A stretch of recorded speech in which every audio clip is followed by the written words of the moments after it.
My in-laws turned me into their maid while my husband was away for work. They took advantage of me for 2 years until I exploded.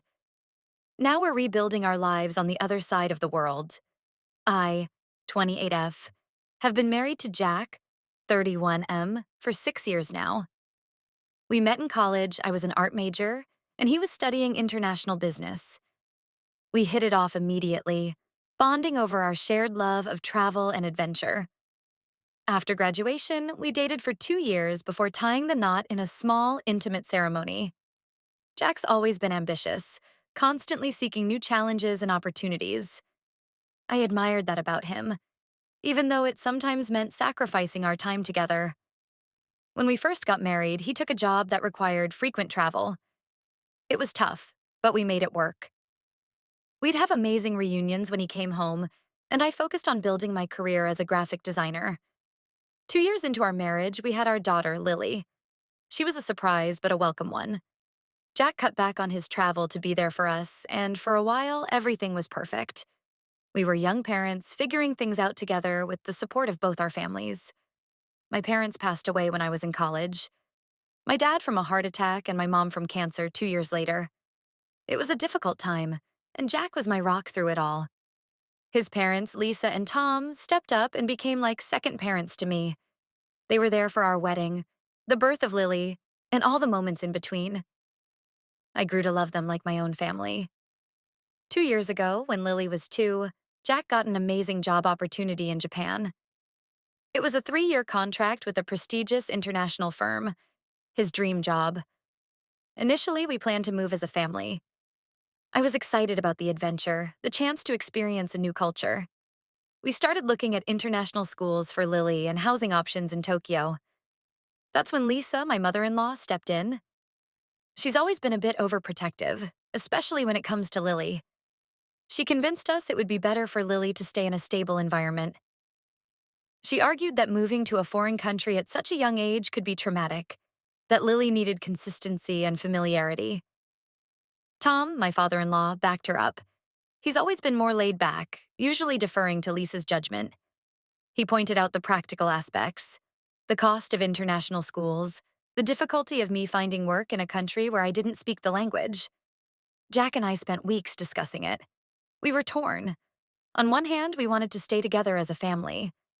On the other, we wanted what was best for Lily. In the end, we decided I'd stay back with Lily. It was a heart-wrenching decision, but we thought it was the right one.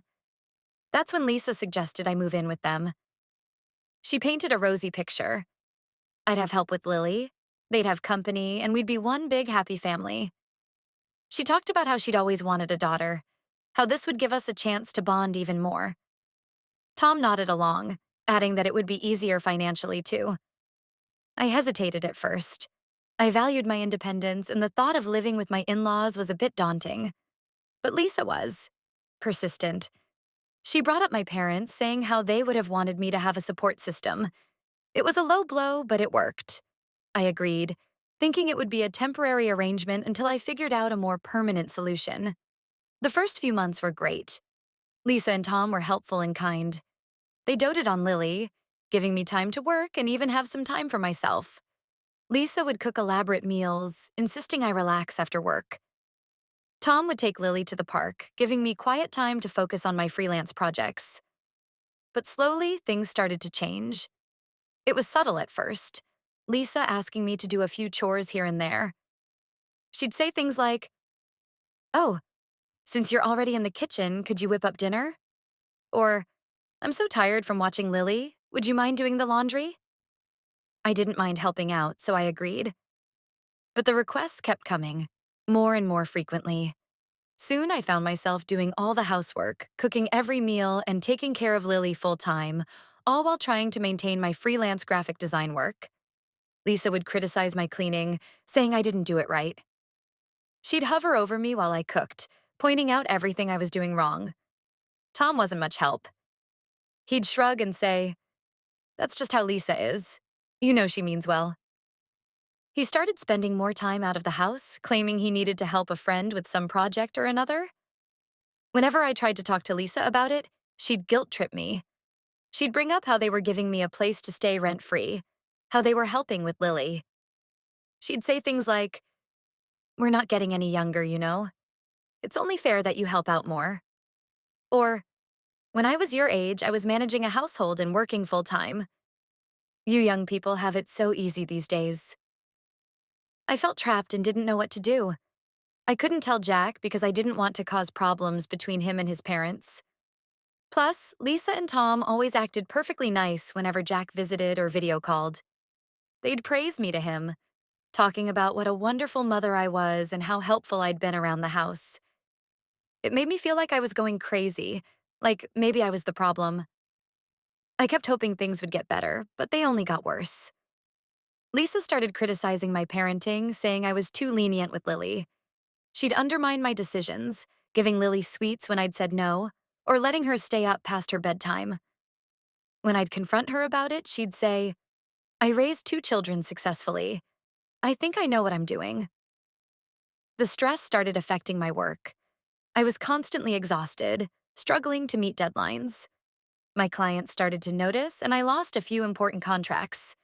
When I told Lisa I needed more time to work, she scoffed and said, "Maybe if you manage your time better, you wouldn't have these problems." Last week, everything came to a head. Lisa and Tom announced they were going on a week-long vacation. I was looking forward to having the house to myself, thinking I could finally catch up on work and have some quality time with Lily. But then Lisa handed me a long list of chores to do while they were gone. The list was ridiculous. She wanted me to deep clean the entire house, repaint the guest bedroom, organize their attic, and even clean out the gutters, all while working and taking care of Lily. When I told her it was too much, she said, "Well, we've been taking care of you for 2 years. The least you could do is help out while we're away." Something in me just snapped. All the frustration, resentment, and anger I'd been bottling up for 2 years came pouring out.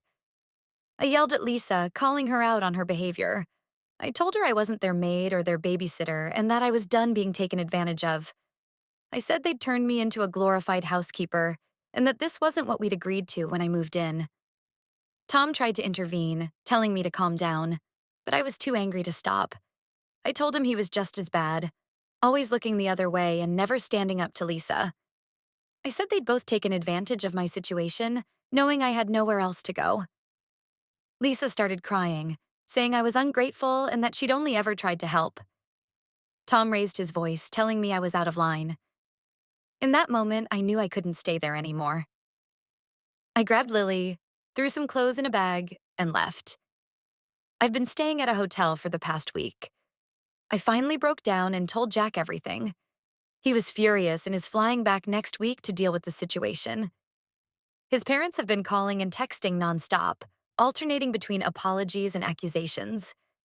Lisa's been leaving tearful voicemails, saying she doesn't understand why I'm doing this to them. Tom's been texting, saying I'm tearing the family apart and that I need to come back and apologize.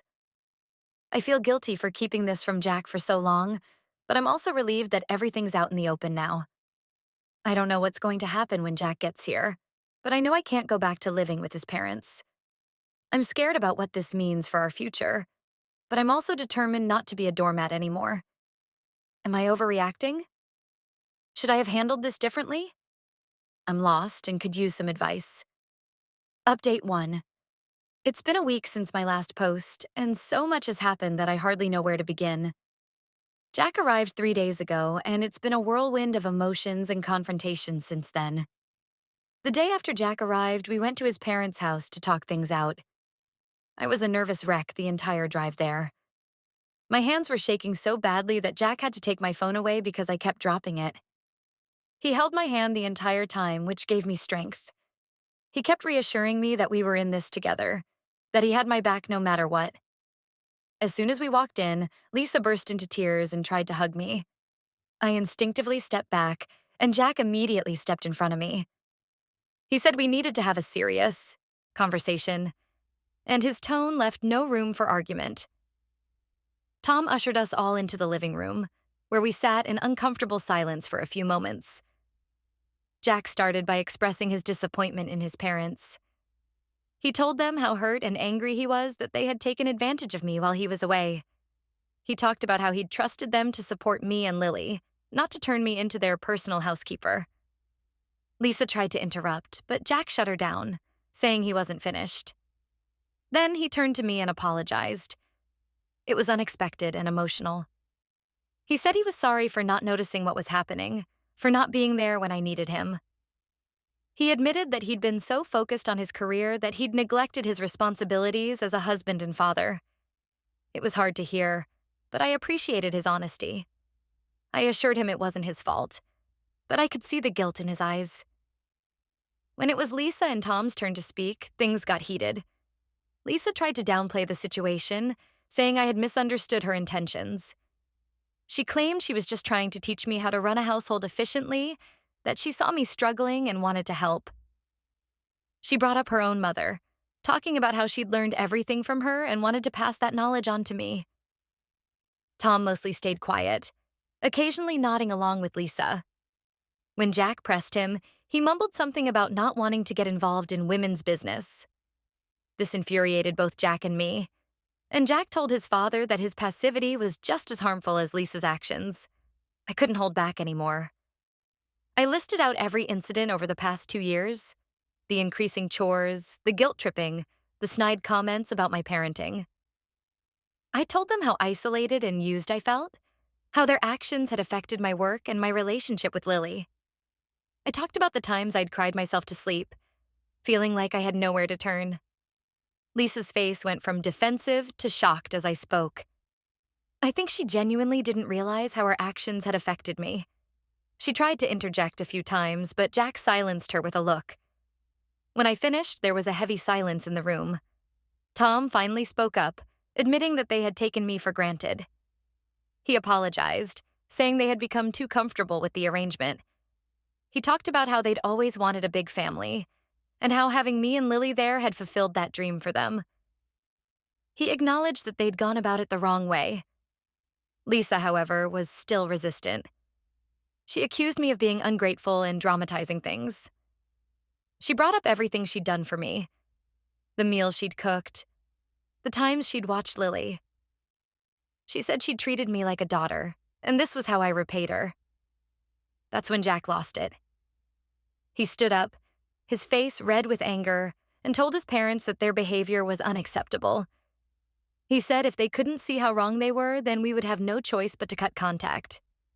He talked about how they'd taken advantage of my kindness and my situation, how they'd manipulated me using my grief over my parents. Lisa started crying again, begging Jack not to do this. She said we were family, that families work through their problems.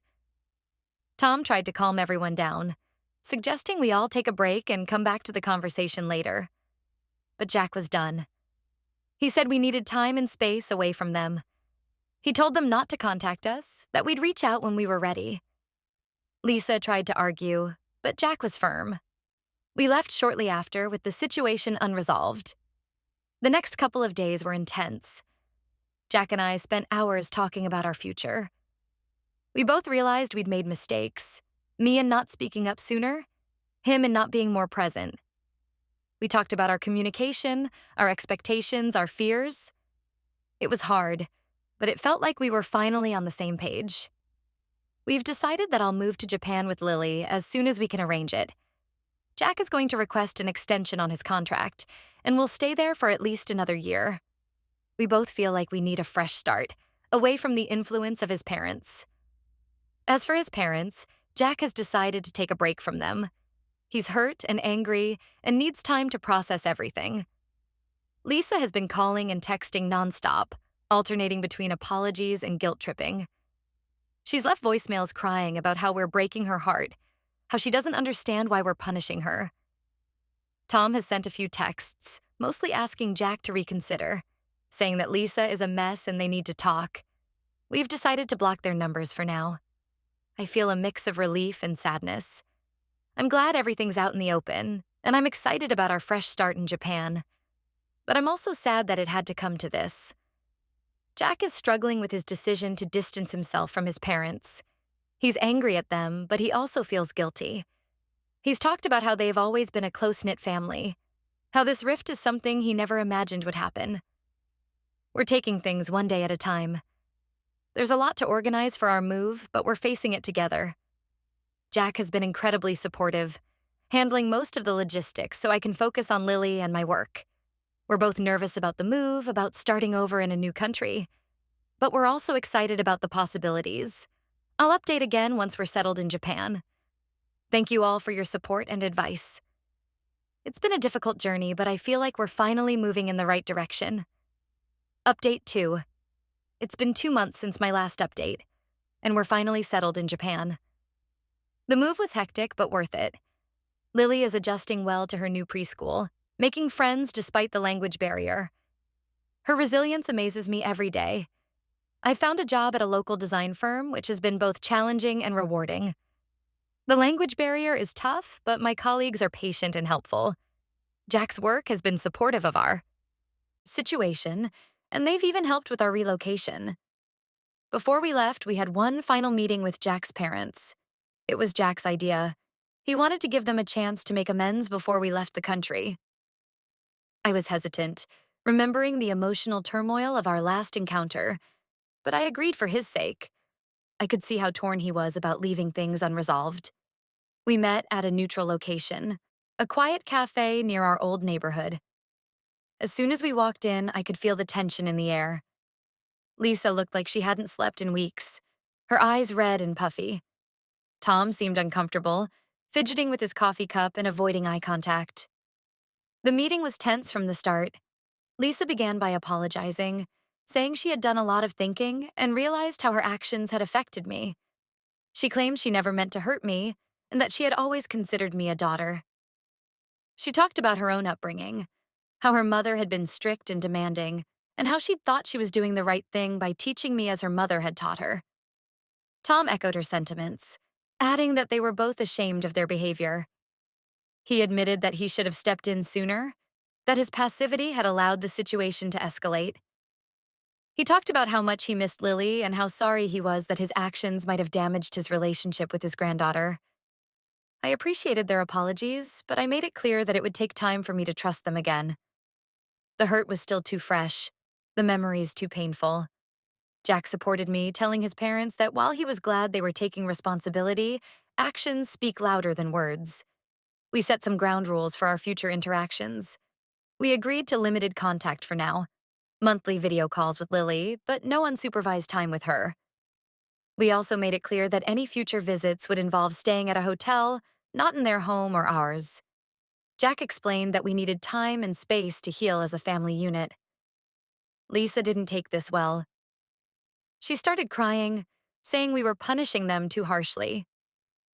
She brought up all the times she'd been there for us. When Jack and I first started dating, when we got married, when Lily was born.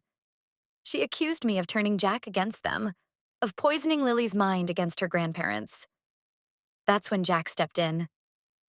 He told them firmly that this was his decision too, and if they couldn't respect our boundaries, we would cut contact completely. They reluctantly agreed to our terms, though I could see the hurt and resentment in Lisa's eyes. As we were leaving, Lisa hugged Jack tightly, whispering something in his ear. Later, he told me she had said, "Please don't forget we're your parents." It was emotionally manipulative, but Jack saw right through it.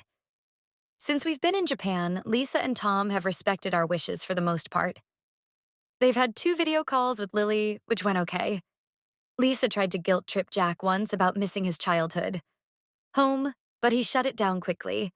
It's been a learning process for all of us. I'm still processing everything that happened, Ned, but I feel stronger now. Jack and I are in a good place, and our communication has improved significantly. We're both in individual counseling to work through our issues. It's been helpful to have an objective perspective on everything that's happened. Living in Japan has been an adjustment, but a welcome one. The culture shock was real at first, from the crowded trains to the complex social etiquette. But there's also a sense of peace here that I never felt back home. Maybe it's the distance from all the drama, or maybe it's just the fresh start we needed. Lily is thriving in her new environment. She's picking up Japanese faster than Jack and I, often acting as our little translator. Seeing her excitement about everything, from the cherry blossoms to the local festivals, reminds me why we made this decision. Work has been challenging but fulfilling. My colleagues have been incredibly welcoming, often inviting us to local events or recommending places to visit. It's helping us feel more connected to our new community. Jack and I have been exploring Tokyo together on weekends, rediscovering the sense of adventure that brought us together in the first place. It feels like we're dating again, experiencing new things and creating memories just the two of us. And Lily, of course. I'm cautiously optimistic about the future. While I don't think my relationship with Lisa and Tom will ever be the same, I'm hopeful that we can establish a healthier dynamic over time. For now, I'm focusing on our little family and our new life in Japan. There are still moments when I miss home, when I wish things had turned out differently with Jack's parents. But then I look at how happy Lily is, how much stronger my relationship with Jack has become, and I know we made the right choice. We're building a life here, one day at a time, and I'm excited to see what the future holds. Update 3. It's been 6 months since we moved to Japan, and I wanted to give a final update on our situation. Life here has been challenging but rewarding. Lily is now fluent in Japanese and loves her school. She's made a group of friends and is constantly teaching us new words and customs she's learned. I've been promoted at work, taking on more responsibility in our international projects. Jack's project is going well, and he's been recognized for his contributions to the company. As for the situation with Jack's parents, things have been complicated. We've maintained the monthly video calls, and for the most part, they've respected our boundaries. Lisa has been trying to show interest in our new life, asking about Lily's school and our jobs. Tom usually sits quietly in the background, occasionally chiming in with a question or comment. However, last month we had an incident that showed us there's still a long way to go. Lisa and Tom announced they had booked tickets to visit us in Japan. They hadn't consulted us first, assuming we'd be happy about the surprise. Jack and I were caught off guard. We reminded them of our agreement about visits, but they insisted they'd stay in a hotel and wouldn't impose. After a long discussion, Jack and I agreed to let them visit, but we set strict guidelines. They could see Lily, but always with one of us present. We'd meet in public places or at our apartment, but they weren't to stay over or babysit. The visit was tense from the start. Lisa kept making comments about how she missed having Lily around and how she wished we'd move back. She brought gifts for Lily, clothes that were too small and toys she'd outgrown. It felt like she was trying to freeze time, to pretend the last 6 months hadn't happened. Tom was more respectful of our boundaries, but he too seemed disappointed by the limited time with Lily. He made a few comments about how different Japan was, how he couldn't understand why we'd want to live so far from home. We tried to show them our life here, our favorite parks, the local festivals, the beautiful temples, but it felt like they weren't really seeing it. They were too focused on what they'd lost to appreciate what we'd gained. On their last day, Lisa broke down. She accused us of being cruel and keeping her grandchild away from her. She said she'd changed and deserved another chance. She brought up all the times she'd been there for us in the past, as if that negated everything that had happened. Jack remained firm, reminding her that trust takes time to rebuild. He told her that we were happy here, that this was our home now. Lisa didn't take it well, storming out of the restaurant where we were having our final dinner. After they left, Jack and I had a long talk. We realized that while we've moved forward, his parents are still stuck in the past. They want things to go back to how they were, but that's not possible. We've grown and changed, and our relationship with them needs to evolve too. We've decided to reduce contact even further. We're scaling back to quarterly video calls and have made it clear that any future visits need to be discussed and agreed upon well in advance. It's a hard decision, but we feel it's necessary for our peace of mind. It's been a difficult journey, but I'm proud of how far we've come. Jack has been my rock through all of this, and our relationship is stronger than ever. We're focusing on our life here in Japan and on giving Lily the best childhood we can. There are still moments of doubt, times when I wonder if we're doing the right thing. But then I see Lily laughing with her friends, or Jack and I exploring a new part of the city, and I know we're where we're meant to be. We're building a life here, one that's uniquely ours. I want to thank everyone who's followed our story and offered advice. Your support has meant the world to me.